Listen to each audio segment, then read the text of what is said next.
Hello to our dynamic audience for both sides of the bars. Today, we're going to have a pretty special show. We're going to be talking about youth incarceration. And we have Dick Mendel from the Sentencing Project. He is an expert in this particular area. So, really excited to have this conversation. So I'll do an intro for Mr. Mendel. So Dick Mendel is a senior research fellow for youth justice at the Sentencing Project based in Washington, D.C., which he joined in 2021. Prior to that, he spent more than 25 years as an independent writer and researcher on youth justice and other social justice issues. And Dick, when it's your turn, of course, you can elaborate more on the contribution that you've made in this particular field. We know that the U.S. has the highest incarceration rates in the world. Youth incarceration is a very important issue, as many young people are getting entangled in our criminal legal system. Some of us have heard of the school to prison pipeline and the notion of locking young people up younger and younger.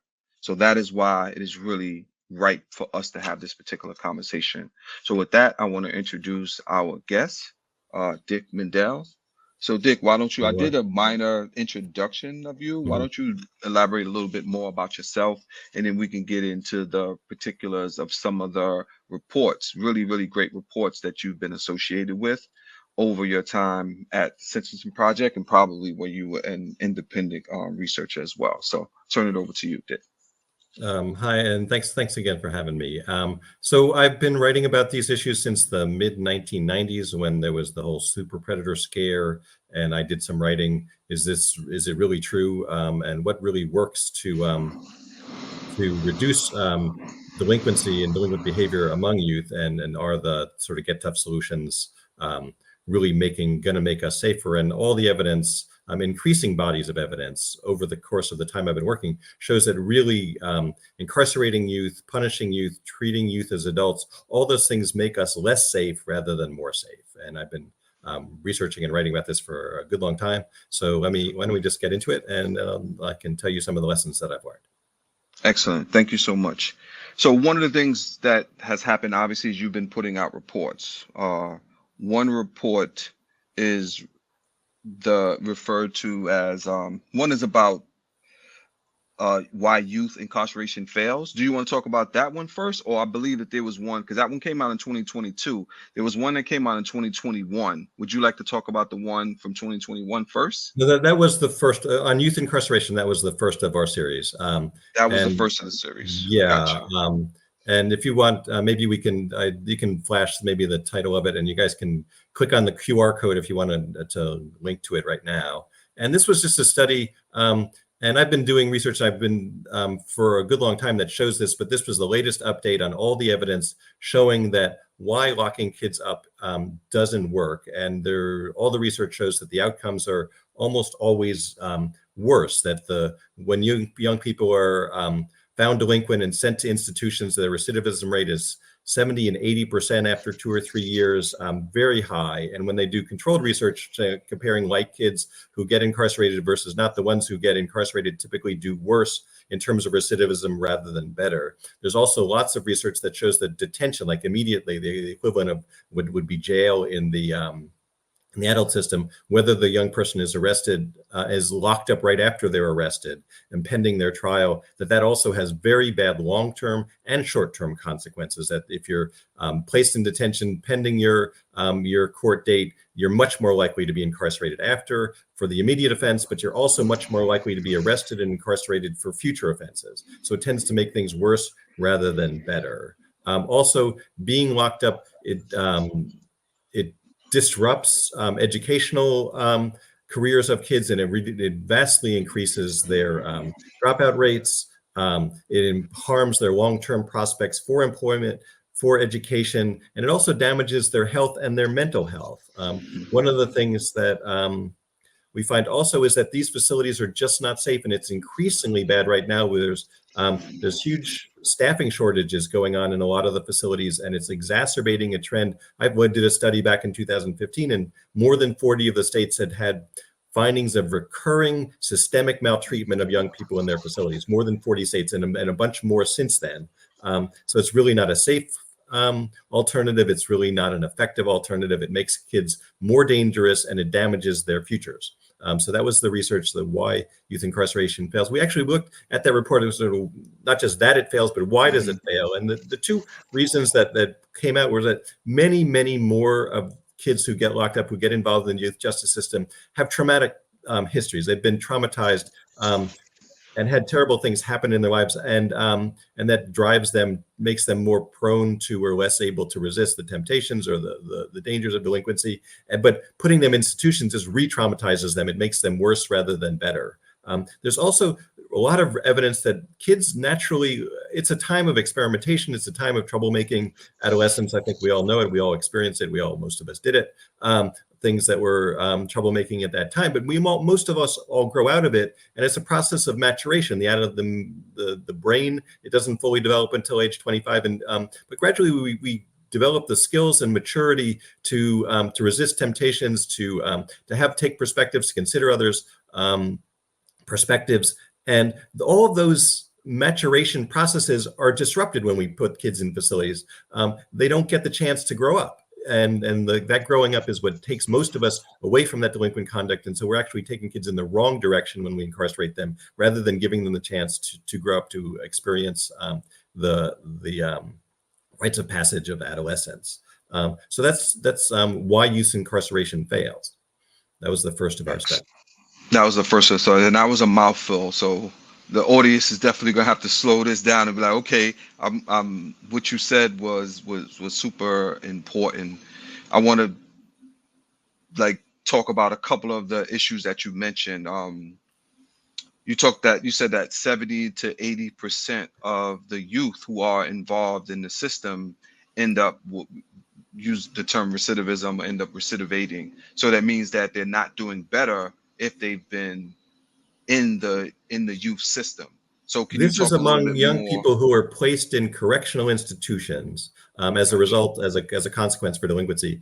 The studies typically show 70 to 80% of them in most states end up rearrested within 2 or 3 years. Excellent.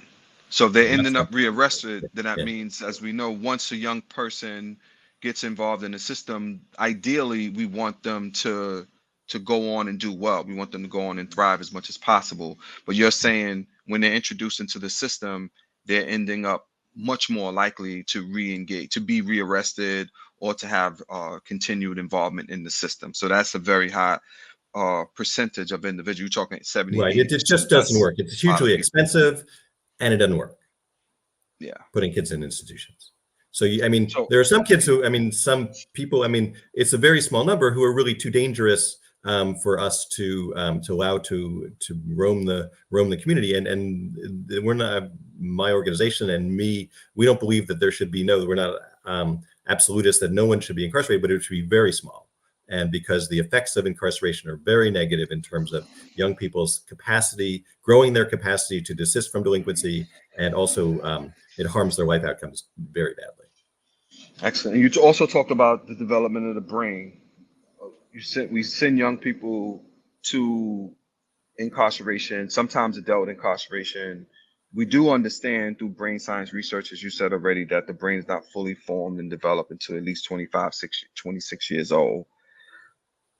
And instead, in knowing that we still are locking people up, what are the better options? What works better than incarceration? Now, you talked a little bit about alternatives to incarceration. What should we be promoting as an alternative to locking young people up? Well, I think that again, we have two sets of solutions, and one are programs for young people who really do pose a threat, who really are involved in significant delinquency and shown a pattern. And it's still not necessarily true that incarcerating is necessary or better. In this report, what we called effective alternatives, maybe you can put up the cover and the QR code for that one too, effective alternatives to youth incarceration. We highlight 6 models that have been found in research to significantly improve outcomes for young people compared to incarceration. that have also support for replication. There's clear models and ways that you can implement these ideas. And those 6 are, one of them is called credible messengers, which which connect young people to people who from their communities, and many of them have also had involvement in the justice system, to work intensively with those young people. And a second one is called youth advocacy programs, that also connects young people to mentors that work with them. And all of these programs, it's not just the connection to one person, but they provide support for education, they provide support, they provide employment, they provide family support and connections, they provide emergency assistance if families are in trouble, and they work with the whole family unit. There's also advanced times of family therapy that work with the whole family to understand and address dynamics within the family that can be leading the young person towards delinquency, or not providing effective supervision and support. There's a program called ROCA, which is operating throughout Massachusetts and also in Baltimore, that it's not a court program, but it works with young people who are involved in the court and others who have been involved in gun violence. And the kids who are most young people, it's youth and young adults who are most likely to be involved in gun violence. They just assign community workers that are highly trained to engage those young people and to teach them the cognitive and behavioral skills, those maturity skills that I was talking about, to learn to stop, look, and listen, to think twice before they act and respond and retaliate, to develop perspective taking skills, and just to be able to sort of stop and interrupt that cycle of bad behavior. There's also restorative justice programs, especially ones that divert young people from the court entirely, where instead of having a court process where it's mostly about guilt or innocence and punishment, it's about restoring the harm and apologizing and repairing the harm that the young person has caused with their behavior. And those programs tend to have, again, much better outcomes. There's some wraparound care programs for kids with serious emotional disturbances who often get thrown into the justice system as sort of a default alternative because they don't get good mental health. They get in trouble, and the court addresses them with punishment rather than with mental health. And there's also these are models that work, but there's also a lot of research that just says good programming at the local level, homegrown, can work just as well as these model programs if they follow some key principles, which involves working with the young person's family, working with the young person, teaching those cognitive and behavioral skills, engaging the family. I'm not sure if I'm providing alternative activities for the young person, and positive connections. So those kinds of things tend to work even if it's not a model program that you're working with. So those are the kinds of alternatives that work better than, or have in many cases shown to work better than, incarceration in terms of getting people on track out of delinquency and on track in terms of education and employment and life success. Excellent. That's so important. One of the things that I've been studying at the Fortune Society is a topic called desistance, and we know from desistance that youth are, of course, much more likely to be involved in crime, but they have, as we know, the age crime curve, that by a certain point, young people, whether they start at 12, 13, 14 years old, have been involved in the system. By the time they get to 21 years old, they've completely desisted from their engagement in crime. So it sounds like what you're saying is that when we put them in these adult facilities and we treat them the way that we've treated them with this long-term and perpetual punishment, that the outcomes for these young individuals are just really, really bad. So yeah, the best study that was ever done about young people in desistance looked at several hundred young people who were arrested for pretty serious crimes, and they tracked them over several years, intensively tracked them. And they found that 90% of those kids, or more than 90% of them, were not persistently offending several years later. They were not that they all completely desisted from it, but more than 90% were not a perpetual danger to society. It's just a very small number. 7%, 8%, something like that, of the kids who were arrested for very serious crimes continued to be committing serious crimes several years later. Like most people age out, but when we put young people into facilities, we take them away from the people they love, we deny them the opportunities to grow up and grow out of these behaviors, we tend to increase that number rather than make us safer, we make us more endangered.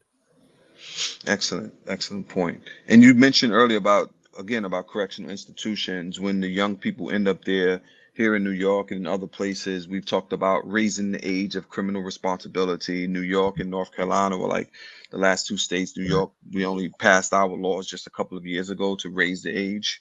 Mhm. And a lot of young people ending up in adult facilities and suffering from trauma, Right.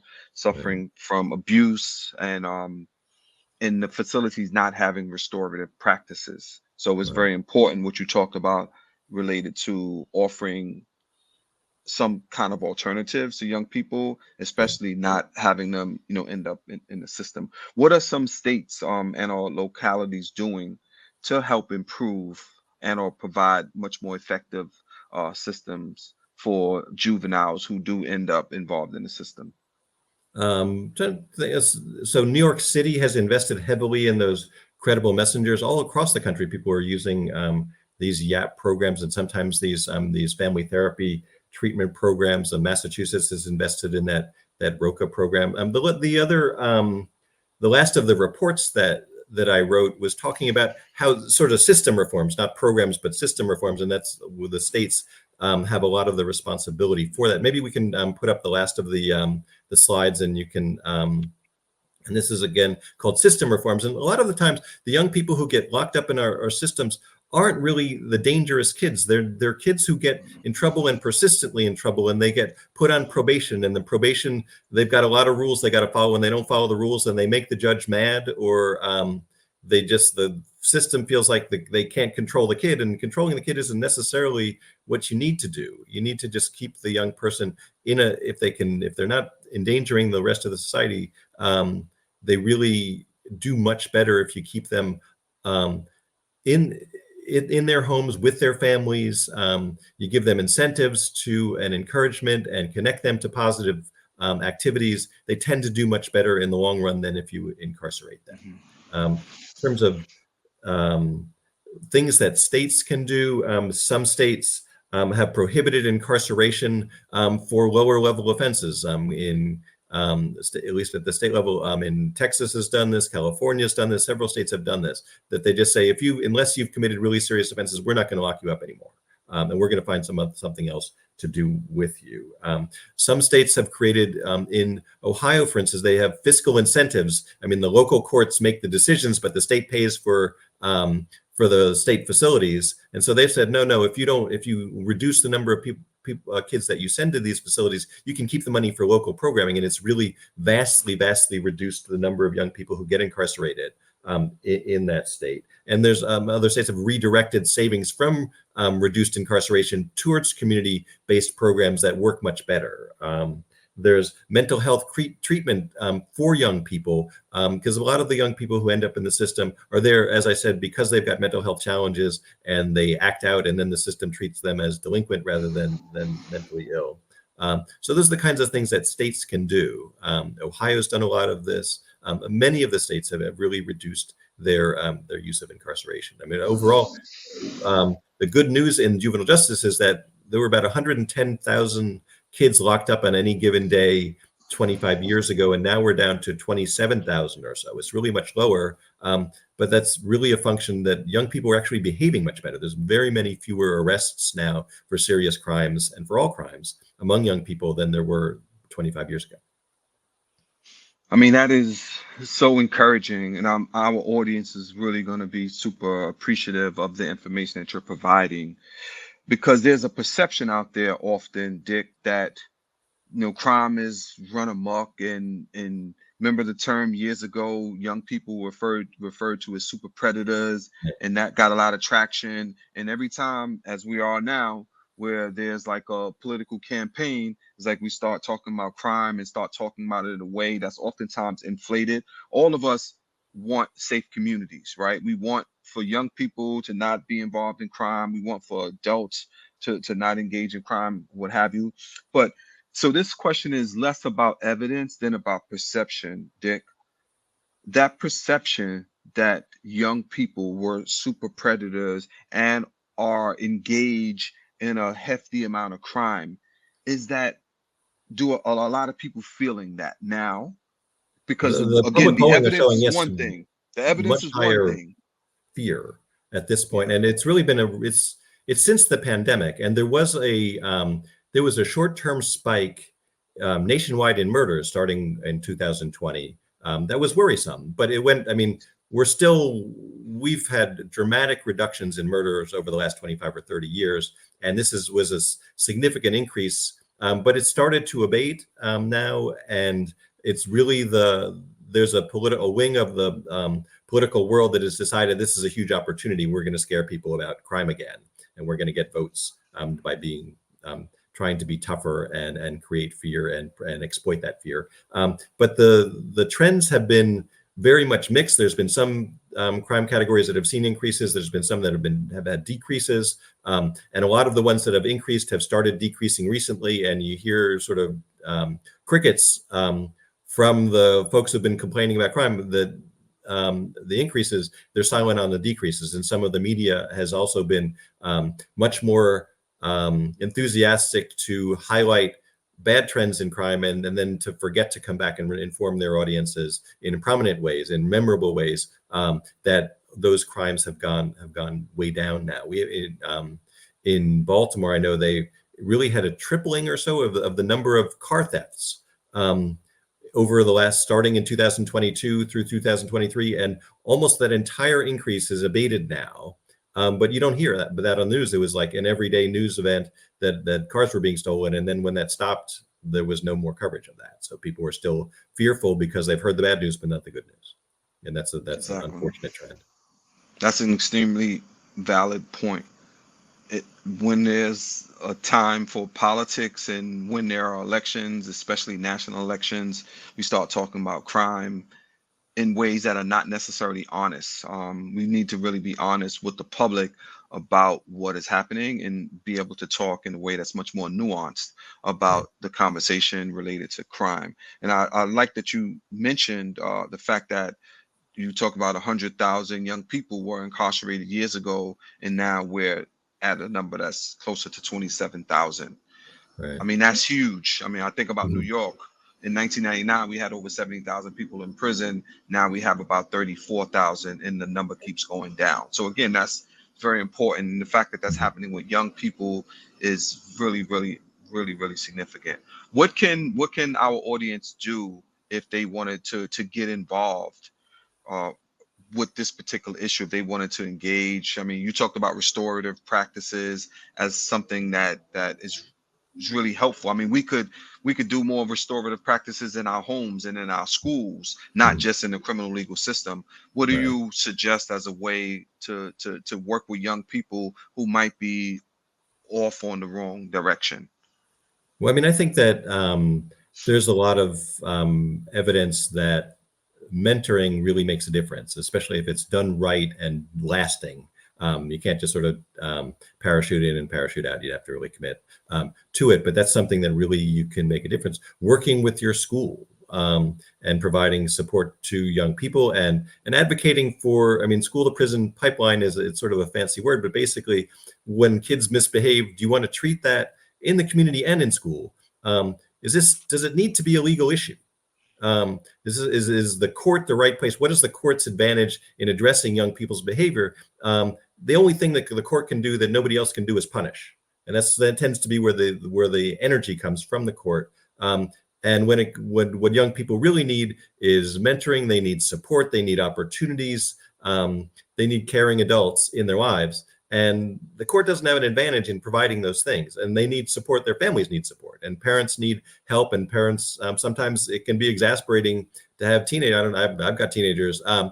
It's not always easy, and having support and parenting strategies and just support and respite and help for parents is very important. So community organizations that work with young people, they all need volunteers. They all need support in your community and in every community. That's something that you can do. Excellent. Again, very, very informative. And insofar as the systems are concerned, those were great suggestions.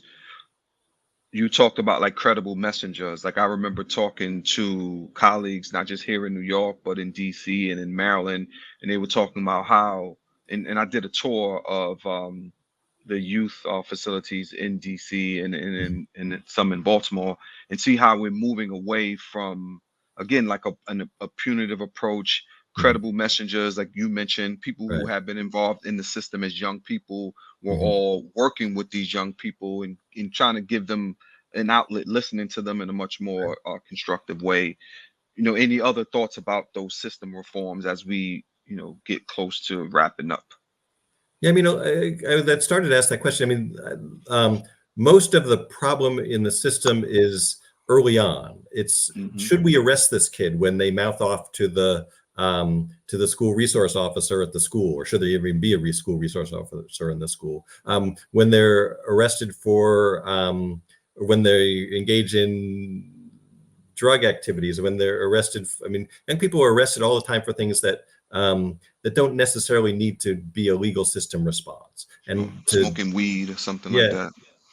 Hmm. um, and keeping the court, and when they use sort of small time petty theft and trespassing, vandalism, there's tons and tons of lesser things that get all kinds of, I mean, huge numbers of kids get arrested and get into the legal system. And once they do, they have a target on their back. Everything they do, every mistake becomes heightened in terms of consequences. And so we need to keep kids out. I mean, there was a study recently completed that tracked young people who were arrested for the first time for sort of medium level crimes, and half of them were diverted and never thrown into the system at all, and half of them went to court. The ones who went to court did better on 0 out of 19 outcomes.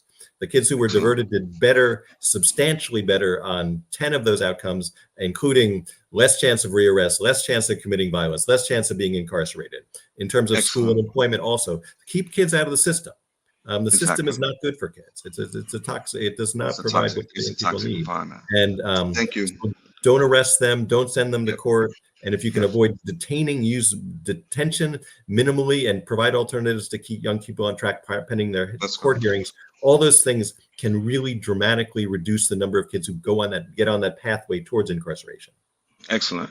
So we have to wrap up now. We're right at time. So thank you, Dick. This was a dynamic conversation talking about this particular issue. Appreciate your contribution. And thank you to the audience for being there with us today for this great conversation around youth incarceration in the United States.